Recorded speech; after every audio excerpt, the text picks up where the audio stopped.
The people who told you all these stories are all clowns. I'm the one who gave you this info. I'm too good looking to steal, Judge. Telling you I have a daughter and you fell for it. My mom came over today and I was like, Mother, this can't be real. Let's get right into reacting and dissecting the Heart Part 6 lyrics. 95% of the bars are unimaginable. And it only goes to show that Drake has truly veered away from hip hop, at least as of now. I wonder if people felt the same way I felt when I heard these lyrics, which I tried to ignore, but when I go back, it's just really mind-boggling. If you look at these lyrics closely, Drake self-sabotages himself here. Drake is basically dissecting how well Kendrick's diss narratives worked against him and tried to brag and get some credit at the same time about being the one to help him create the narratives. He tried to pull the Eminem 8 Mile, but after the fact, he talks about Whitney 3 damn times in the song. Before starting, I tried to have a sense of humor, but I found these lyrics painfully hard to even joke about. Beside the lyrics, what added to this record's weakness was the sequence of when it dropped. It came out right after Kendrick's Not Like Us. Because this song was very slow and dark, it just didn't feel well as a response to Not Like Us.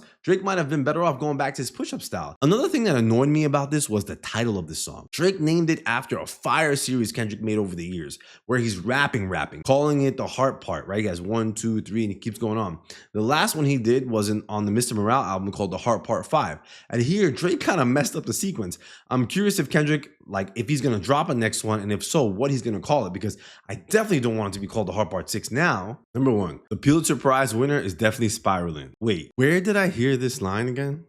Oh, the second line of Kendrick's diss Euphoria. 4 songs ago, Kendrick says in Euphoria, the famous actor we once knew is looking paranoid and now spiraling. Did Drake literally just use the same words? How much more can you do to credit your own opponent by using his exact same verb? Again, we're back to middle school jokes. I honestly think middle school jokes might be more reasonable than this. But here Drake says the same thing, swapping out famous actor for Pulitzer Prize. Number 2, first I was a rat, so where's the proof of the trial then? This would be nice if it wasn't for the fact that you can rat without being in a trial. In fact, many people rat before being in a trial. It's very common. I'm not calling Drake a rat. I'm saying these defensive bars against the accusations don't even defend yourself properly. Also, Drake says here, first I was a rat, and never gets to the second point. Second, third, I don't know. Thirdly, Kendrick never called Drake a rat. Are we talking about the same beef here? If I'm not mistaken, the only thing Kendrick said was try cease and desist on a Like That record. That's not calling you a rat. That's just trying to block a song from getting played. Drake, you can't be this oblivious, man. Number 3, where's the paperwork or the cabinet it's filed in?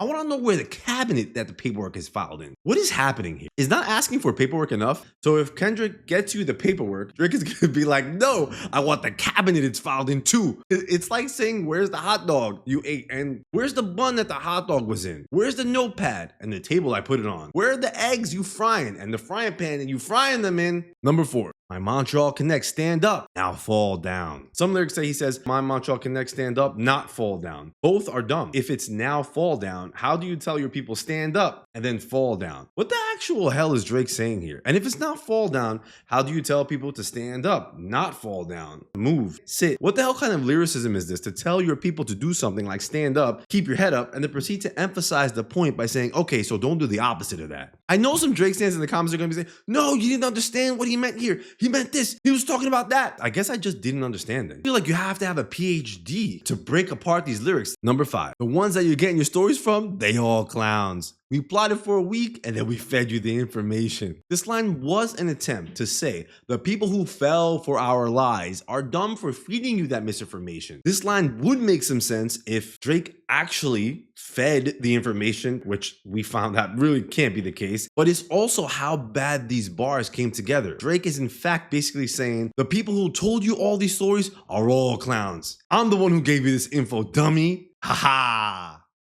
This can't be real. Number 6, a daughter that's 11 years old, I bet he takes it. You thought about giving a fake name or a destination. Even the picture you used, the jokes and the medication, the Maybach glove and the drug you used for less inflation. Here Drake goes on to hint to the audience that all the interesting tea that are damaging to someone's reputation was actually Drake's idea. Not only does Drake go on to not mention a single way he secretively dished out this information, because that by itself falls apart, but even worse, we never stop to think, why in the world would anyone even think to feed an opponent narratives that are damaging to your reputation? It's like Drake is saying, haha, look how smart I am by telling you I have a daughter and you fell for it. Sending you a Maybach glove and my Ozempic prescription bottles, you dummy, with my name on it too.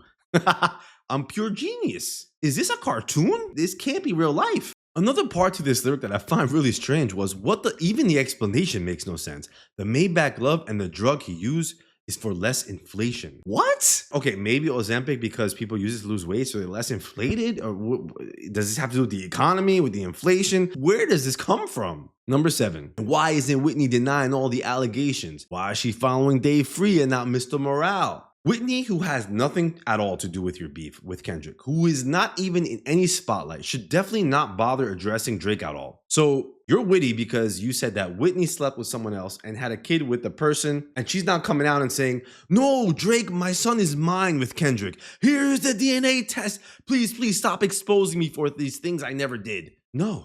And it's funny because Drake accused Kendrick of projecting his childhood trauma on Drake, but to me, when I keep hearing these lyrics, it more so sounds like Drake projecting his insecurities with women onto Kendrick. But constantly talking about Whitney and constantly trying to flirt with her and say all these nasty things. He goes on to say, why is Whitney following Dave Free on Instagram and not Kendrick? Now, this is a strange one to dissect because Genius Fan explanations show a screenshot of Whitney following an account called Dave Free and not Kendrick. But it all seems strange because, so at the time of recording this video, there's no Instagram.com/Dave Free. And currently, she's not following anyone named Dave Free. And yes, it doesn't seem like she's following Kendrick. But this can really go both ways because while I like to believe many couples follow each other on socials, a lot of people don't always like to put out their relationships on social. And they just use it as a personal space, not as a way to let everyone, connect all the dots about them and their family. And even more, Kendrick barely even posts on Instagram. So what's the point? Number 8, speaking of anything with a child, let's get to that now. This Epstein angle was the shit I expected. Why does Drake go on to say how smart he was by knowing that Kendrick took an angle of someone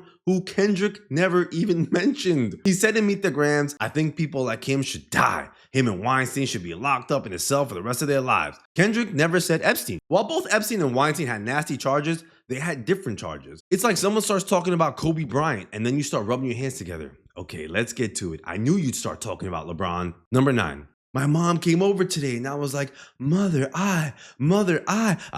Wait a second. That's the one record where you say you got this about to get so depressing. This is trauma from your own confessions. This one, your father leave you home alone with no protection, so neglected. Touch My Body by Mariah Carey play, you probably start reflecting. Nasty lines. This was one of the lines a lot of people grabbed onto. Mother I from Mr. Morale's album is not about Kendrick getting victimized. Without going into all the details here, it's about all the generational trauma endured throughout the family and how the pure existence of that trauma dilutes truth and it further traumatizes people. In one line, he says his cousin was accused of assaulting Kendrick, but Kendrick said he wasn't. So in order to go with Drake's whole narrative, this would mean that the song, we would have to completely misrepresent the song's clear messaging. And even though Kendrick literally said in the song he wasn't abused in that manner, I also found it very ugly how Drake continued to mock a victim's abuse and even bring his own mother into it as if he was talking to his own mother about how bad the way a victim's life is messed up by saying, my mother came over and I said, mother I, he continues to tirade talking to his mother. And who is Drake actually dissing? Because you sure as hell are not dissing Kendrick with this because the person said he wasn't victimized who you're trying to diss. You're actually dissing the victims of assault, right? A lot of us grew up without father figures. A lot of people were assaulted and abused. I don't want to mention these things on my videos, but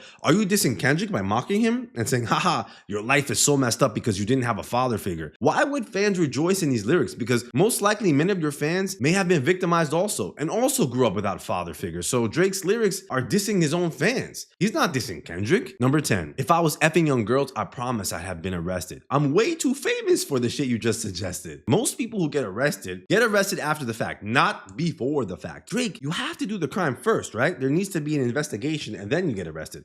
Many famous people get arrested and do bad things. So no, you can't be too famous than what Kendrick suggested. How can you defend yourself this badly on a song? Imagine someone being accused of stealing and telling the judge, I'm too good looking to steal, judge. You know what? I'm also too popular to lie. And if I did anything wrong, I would have already been caught.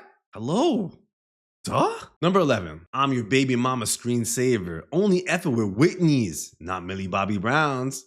I never looked twice at no teenager. Drake continues to reference Whitney to further disrespect Kendrick. How low do you have to be to keep referencing your opponent's girlfriend over and over? The mother of his children, who has nothing at all to do with the situation, who there's no connection with Drake on. Drake talks about his kids claiming their father is someone else and continues to flirt with the mother of his children, saying, I don't hang out with Millie Bobby Brown. You know who I do hang out with? Women who look like your girlfriend. If anything, this is a compliment to Kendrick's taste in women, right? Am I tripping? Continuing to say your girlfriend thinks of me and I'm her screensaver. I don't want to hear anyone say stop playing Not Like Us after this. Kendrick might play it at Drake's funeral. Number 12. You could drop 100 more records. I'll see you later. Whenever everyone said in the Hard Part 6, Drake waved the white flag, at first, listen, I was just too caught up in everything. I couldn't fully tell. But when you go back and you see these lines, holy. And it's quite poetic that this rap beef ended with Kendrick being victorious when Drake was the last person to drop and respond. Kendrick not replying or continuing with the beef after the Hard Part 6 is even more of a reason and clue into how this song fell apart so badly. It wasn't even good enough to respond to. Number 13. If you still bumping R. Kelly, you could thank the savior. Said if they deleted his music, then your music is going too. A hypocrite. Here is where some people are running with the false narratives, right? They didn't even do any basic research, like Kendrick promoted R. Kelly's music or something. No, where this comes from is another strange misrepresentation and twist of words by Drake that doesn't make sense. At one point, Spotify was going to fully remove R. Kelly's music from Spotify after the conviction. And Top Dog from TDE came out in protest of this action, basically saying music is art and should be protected by freedom of expression. You don't do this to white artists, remove their music catalog after any conviction. So in protest, he basically said, you know what, threatening, maybe I'll remove our music too from Spotify because we don't want to see this happen to artists. And me, on a personal level, I don't want to listen to R. Kelly's music after all his convictions. I also believe music should be kept separate because this is what's happening to many black rappers today. Even lawyers, are using lyrics against rappers and convictions, but they don't seem to do this with any other music genre or any other type of art. You don't see anyone using Stephen King's novel as they would use his novel as proof of any crimes that he might do in his real life. So again, Drake twisted what was meant to be a form of protection for black art as a way of dissing and saying, oh, he's supporting R. Kelly. Again, you can't diss with a misrepresentation. It has to be true. Like if Kendrick actually spoke about how much, about R. Kelly, he supported him, that's different, right? But that's not what happened. Number 14. Dude, I'll see you when I see you, like Fantasia. A lot of rappers say, all my friends dead, like Uzi, whatever, right? They put together a name of a song, but it has to make sense. Sounds nice until you actually go and listen to and read the lyrics of Fantasia, the artist's 2006 song entitled Drake Seems to Be Also Misrepresenting Fantasia's Song like he did the other songs. Okay, let's see what Fantasia said here. Starts off like this. I put your picture on my mirror. Start to blush when somebody says your name. In my stomach, there's a pain. See you walk in my direction. I go the other way. I start to stutter when I speak. Start to stand, but my knees go weak. What's happening to me? Why would you say see you when I see you like that song? This sounds not only dumb, but empowering to Kendrick in a strange, goofy way. Number 15. And Whitney, you can hit me if you need a favor. To me, this seals the deal here. If I was Kendrick, I would never let up when you hear these kind of things. Constantly talking about Whitney over and over. And even in this last song, it just seems so desperate. You had nothing else on Kendrick, so you're just gonna keep talking to Whitney. Like, poor old Whitney. Thank God she danced and Not Like Us. Number 16. In the outro, I'm not gonna lie, this shit was some good exercise. Like, it's good to get out, get the pen working. Here Drake thanks Kendrick for helping him get back into the habit of writing raps again. When you haven't stretched in a while, someone helps you stretch and you're like, man, it feels good to stretch again. That's exactly what Drake is saying here. He's thanking Kendrick for helping him get back into the gym and lift some weights.